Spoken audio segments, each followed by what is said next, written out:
Hello, and welcome to this Component.Studio FAQ. I'm Andrew Voigt, and today we're going to be looking at the Conditionally Render function.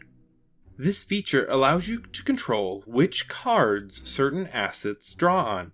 So you can set up an asset, an image, or a text box, and have it only appear on the cards in your design that you want it to.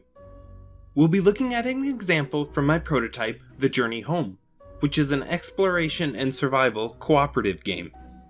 These exploration cards are set face down at the start of the game. Some of them are special landmark cards which have a black background behind the icon. I used the Conditionally Render feature to pull this off. To find the Conditionally Render function, open up the asset that you want to control. Expand the Advanced tab and scroll down to the bottom.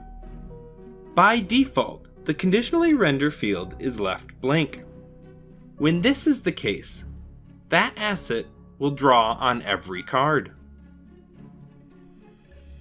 If you enter a variable into that field, then Component.Studio will only draw that asset when your dataset has a value in it for that variable.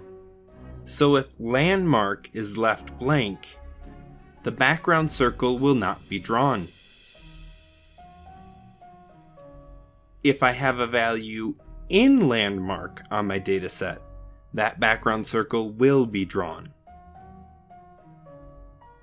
If you're familiar with how operators work in Component.Studio, you can also use those to control your Conditionally Render field. If your operator returns a true result, the asset will draw. If it contains a false result, the asset will not draw. And that's a brief overview of what you can do with the Conditionally Render function. I find that in almost every single one of my designs, I have at least one image or icon or section of text that I want to control with this feature.